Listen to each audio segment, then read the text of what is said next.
dito.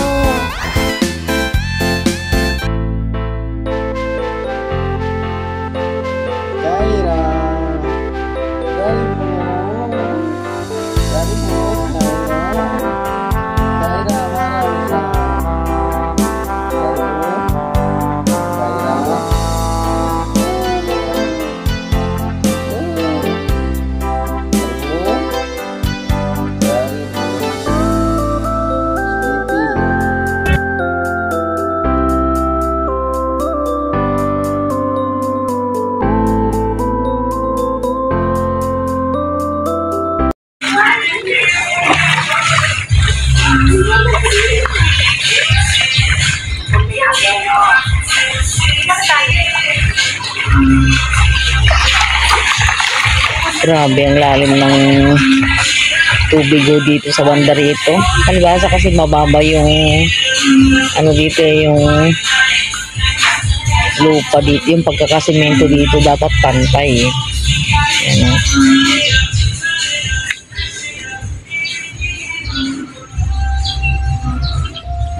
abot na hanggang dito sa may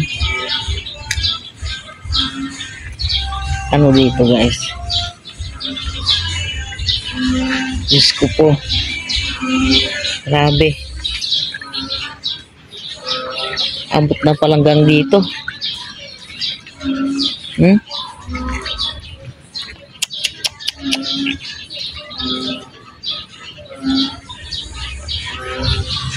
Delikado to.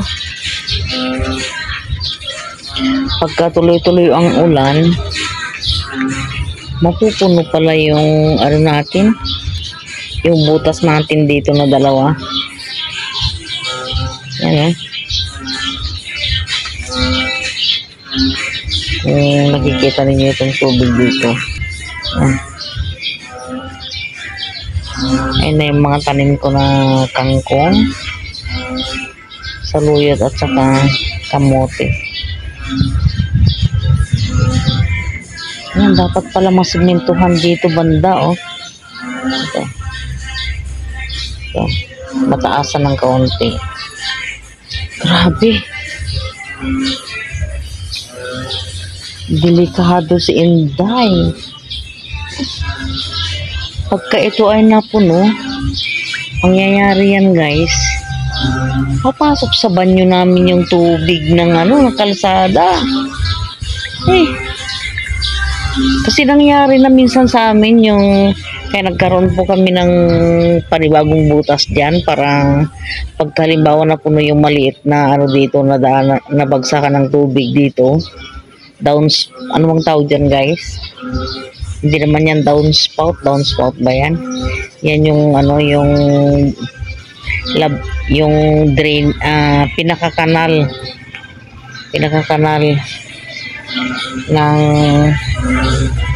bahay. Yung lahat-lahat ng tubig sa kanal ay o kaya sa banyo na mga ginagamit namin, guys, dyan lalabas. Ayan na yung tubig, oh. Ayan. Grabe.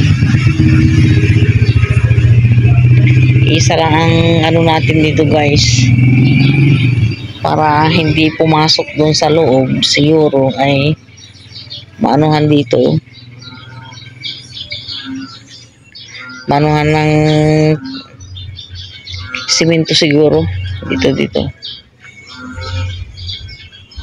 Bahala na pag may gagawa. Ang mahirap pagka nagdudunong-dunungan na naman yung gagawa, siya na naman yung masusunod, hindi naman niya nakikita kung anong sitwasyon. Sigurado, guys, papalpak na naman ito.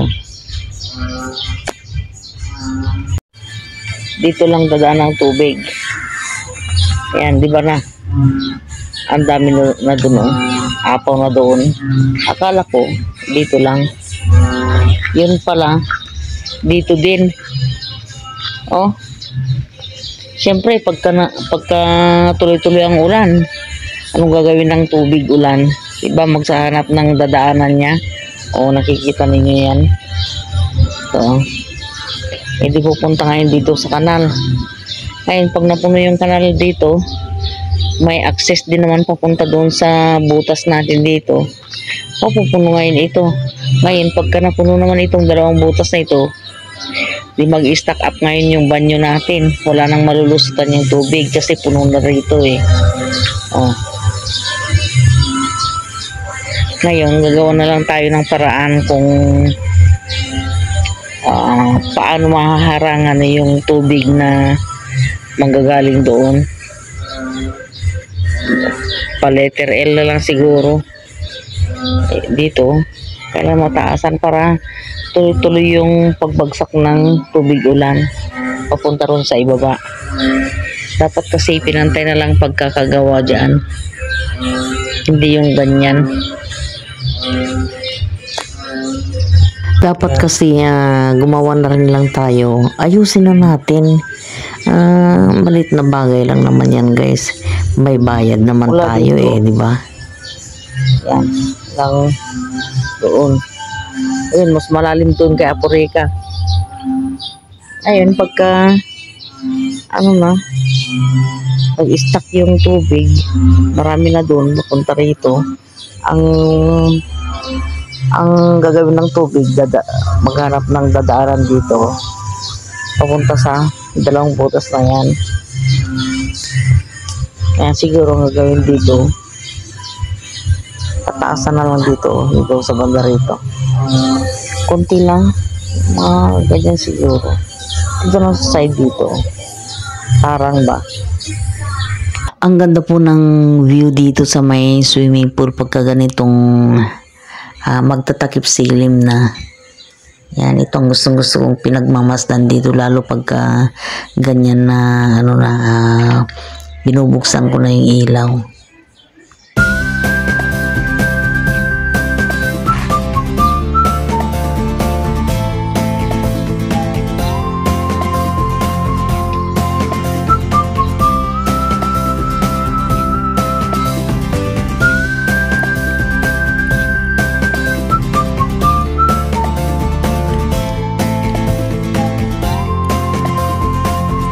Na naman.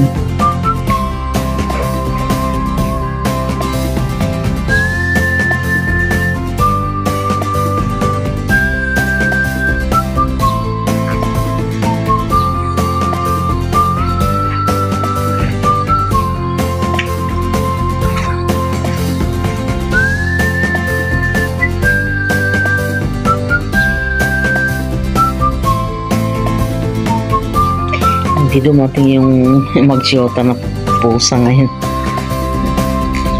Ang laki na yung bayat.